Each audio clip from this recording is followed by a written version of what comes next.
So those are the 20 habits that truly transformed how I care for my home and, honestly, how I care for myself in the process. None of them are fancy. Most take just a few minutes.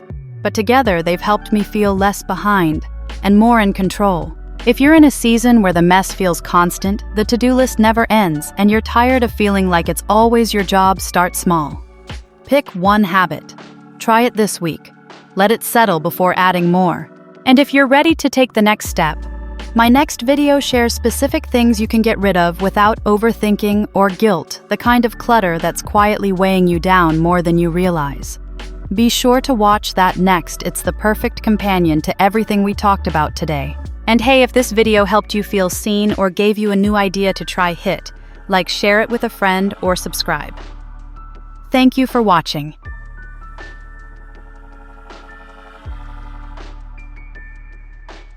The first habit I'd love to share is simple but powerful: declutter regularly, not seasonally. I used to wait until I was overwhelmed, like when drawers wouldn't close or stuff started spilling off the counters. Then I'd declare a big weekend purge, only to burn out halfway through and shove things back for now. But what changed everything was letting go of the idea that decluttering has to be a big event. Now it's just part of my everyday rhythm. If I open a drawer and see something we haven't used in months, it goes. If I'm putting away laundry and notice a shirt no one wears, it goes. You don't need a full Saturday. You just need a few quiet moments and the decision that less is better than more. This way, clutter doesn't pile up. You stay ahead of it gently, consistently, and your home starts to feel easier to breathe in. And if you're wondering what to declutter first, I've made a whole video on things you can let go of without thinking twice. No stress, no guilt. Be sure to watch that next. It's the perfect companion to everything we talked about today. Now let's get back to today's list, because there are 19 more small habits that can change everything.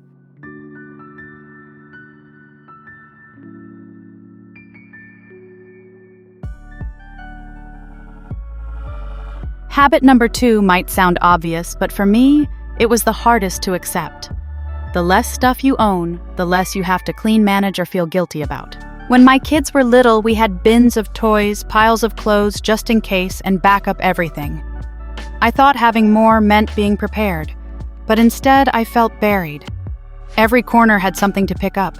Every drawer was full, and no matter how much I cleaned it, never looked tidy. So I started asking the different question, not do we use this, but do we need this? Or is it just adding noise? And slowly we kept less. The result: tidying takes minutes. Laundry is manageable, and the mental weight of too much lifted. This isn't minimalism for the aesthetic, it's for the ease. Less stuff doesn't just make your home cleaner, it makes your life quieter.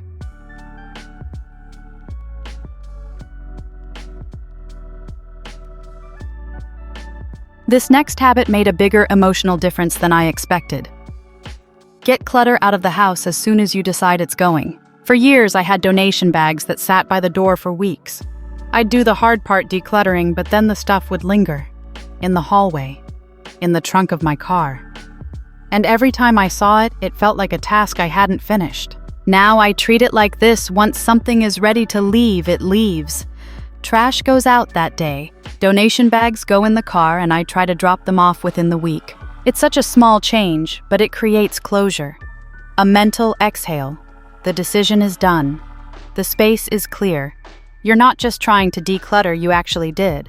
This habit is what turns intention into real progress. Don't skip it.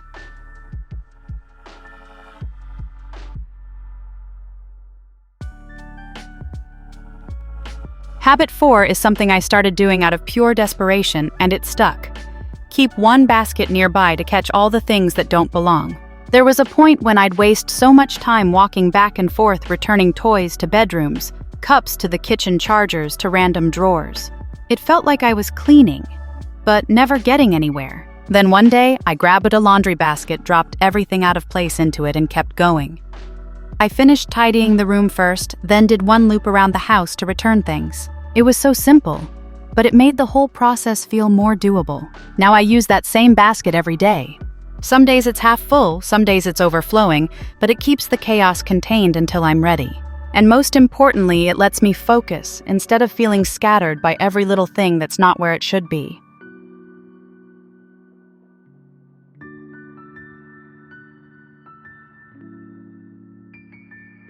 Number 5. This habit might go against everything you've heard, but it gave me back so much peace.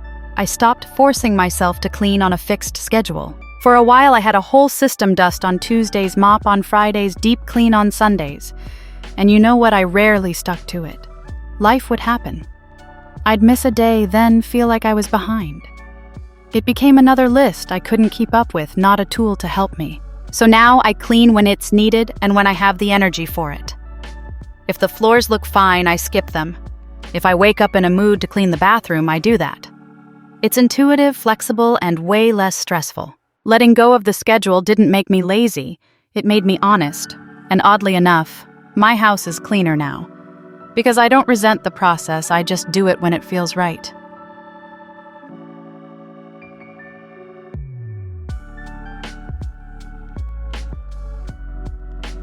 Next, if you often feel like you're cleaning for hours but nothing looks finished, this habit will help tidy one zone completely before moving on. I used to bounce around the house, pick up toys in the living room, wipe a counter in the kitchen, fold 2 shirts in the laundry room. At the end of it, I was exhausted, but the house still looked chaotic. Nothing felt done. Now I focus on one small area at a time. It could be the coffee table, one shelf, just the bathroom sink. But whatever I choose, I finish it fully clear, clean, reset before moving to the next. It gives me a little win that I can see and feel. And those small wins are what keep me going. One zone at a time, one breath at a time. That's how a whole home gets clean without burning you out.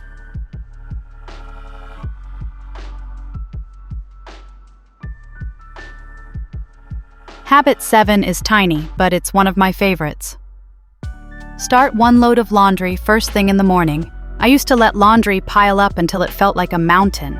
Then I'd spend a whole Saturday catching up, feeling resentful the whole time. Now I just start the washer while the coffee brews. That's it, no big production. I don't even fold it right away, just press start and let the machine do its thing in the background. It's a quiet little win that sets the tone for the day. Something's already getting done before 9 a.m. And by evening, when I'm tired and just want the day to be over, I'm not staring at baskets of overwhelm, because I took care of one load without overthinking it. If laundry feels like it never ends, try breaking the cycle before the day even starts.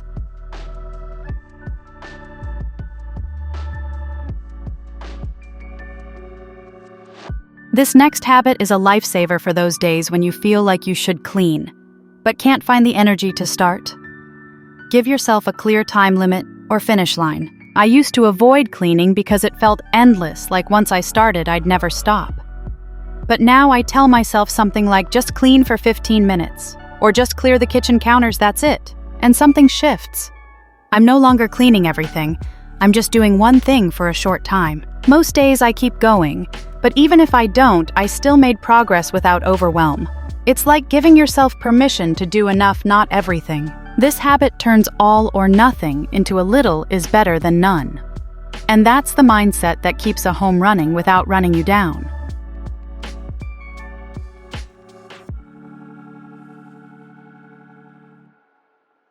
Now let's move on to the number 9.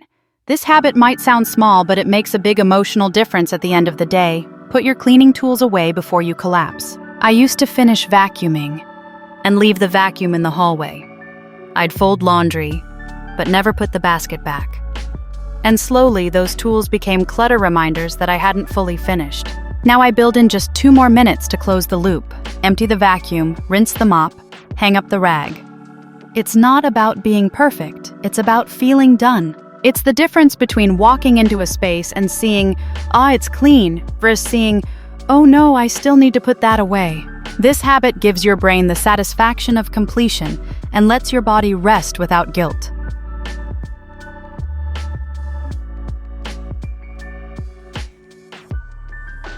Next, this habit surprised me with how much it simplified my evenings. Use a tablecloth and treat it like your first line of defense. For the longest time, I thought tablecloths were just for holidays, something fussy, impractical. But then I tried using one, just a washable everyday cloth, and it changed how I clean after meals. Instead of scrubbing sticky spots or brushing off crumbs, I just shake it out and toss it in the laundry. It protects the table. It contains the mess. And oddly enough, It makes the space feel a little more cozy. It's such a small shift, but it takes one task off your plate, literally. And on busy nights, that makes all the difference. Sometimes the best cleaning habits aren't about working harder. They're about setting things up so the mess never builds up in the first place.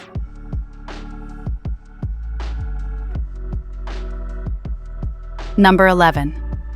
This habit isn't about cleaning a surface, it's about clearing your mind. Open the curtains. Let the light in. Every morning before I touch a sponge or make a list, I walk through the house and pull open the blinds. Even if the house is messy, even if I feel behind, there's something powerful about letting the day in even if the weather's gloomy. It signals a fresh start, a shift. Like the house and your head get a quiet little reset. This habit doesn't cost anything. It doesn't take more than 60 seconds. But it changes how I feel about the space I'm standing in. A messy home in the dark feels heavier. That same home in the morning light feels softer, more manageable. So, before the to-do list takes over, open the light. Let the day begin gently.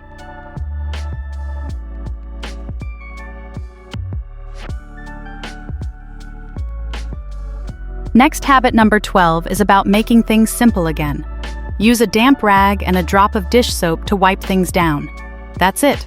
For a while, I had way too many sprays. One for granite, one for glass, one for multi-surface, whatever that means. And somehow all that choice made me less likely to clean. Now I keep one clean rag, a bowl of warm water, and a tiny squeeze of dish soap. I use it on counters, tables, cabinet doors, even sticky handrails. Follow with a dry rag done. No fancy tools, no mental load, just one simple system that I can repeat every day without overthinking it. This habit has saved me time, money, and decision fatigue. And the best part? It actually works. Sometimes it's not about the right product, it's about the habit that makes you actually do it. The habit number 13 I would like to share with you is quick, satisfying, and honestly kind of addictive. Vacuum rugs and carpets in a crosshatch pattern. Instead of doing one pass in a single direction, I go over the area twice, once up and down, then side to side. It takes maybe one extra minute, but the result visibly cleaner floors. I started doing this during a deep clean week and immediately noticed how much more dirt the vacuum picked up. Not to mention the lines left behind made the whole room look fresher, like I had put in twice the effort even though I hadn't. It's a small trick with a big return.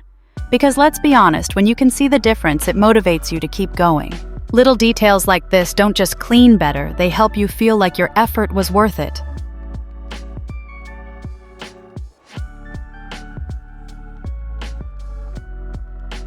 Next, this habit goes against what I used to do, but it makes so much sense now. Vacuum first, then dust. I used to start with dusting shelves and surfaces, then vacuum after.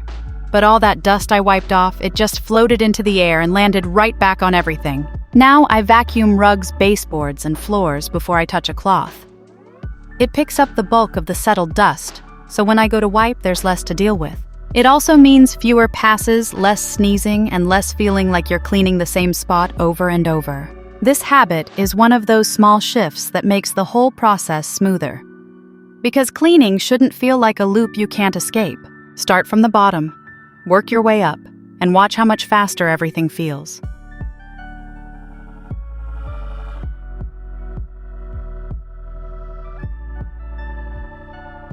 Next, habit number 15 is how I put the period at the end of a cleaning session. A quick mop through the house, nothing fancy, just a final sweep. After I've vacuumed and wiped surfaces, I grab the mop and do a fast walkthrough. Not a deep scrub, not under every piece of furniture, just the main paths we walk every day. There's something deeply satisfying about this. The floors feel fresh, the house smells clean, and I get this quiet little signal that says, you did enough. You can stop now. I used to skip this step thinking I was too tired. But now I see it as part of the reward, not just another task. A quick mop doesn't just clean the floor. It clears your head. It finishes the story.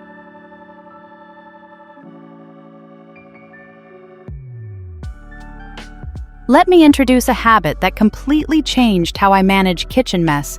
Batch your cleaning while you're already in the kitchen for meals. I used to wipe the counters after breakfast. Again after lunch, again after dinner. It felt endless, like the kitchen was always in some stage of being cleaned, but never actually clean. Now I time my cleanup to happen while I'm cooking or right after we eat. If I'm waiting for water to boil, I'll do a quick sweep or unload the dishwasher. After dinner, I reset everything in one pass: counters, sink, stove, done. It's not about working harder. It's about linking the task to something you're already doing. And it helps the kitchen stay clean longer with less effort because you're not constantly playing catch-up.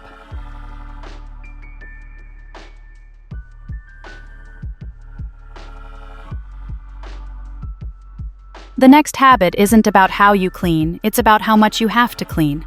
Simplify your kids' rooms. Seriously, just less stuff. When my boys were younger, their rooms were filled with toys, books, clothes, projects, and most of it ended up on the floor. I was constantly tidying, organizing, refolding.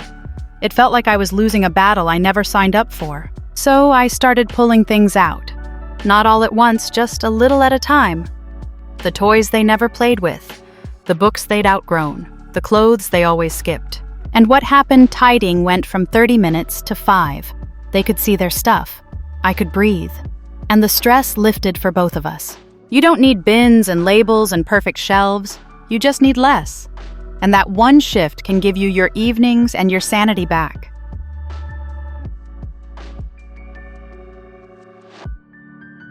So those are the 20 habits that truly transformed how I care for my home and, honestly, how I care for myself in the process. None of them are fancy. Most take just a few minutes. But together they've helped me feel less behind and more in control. If you're in a season where the mess feels constant, the to-do list never ends, and you're tired of feeling like it's always your job, start small. Pick one habit. Try it this week. Let it settle before adding more. And if you're ready to take the next step, my next video shares specific things you can get rid of without overthinking or guilt, the kind of clutter that's quietly weighing you down more than you realize. Be sure to watch that next. It's the perfect companion to everything we talked about today. And hey, if this video helped you feel seen or gave you a new idea to try, hit like, share it with a friend, or subscribe. Thank you for watching.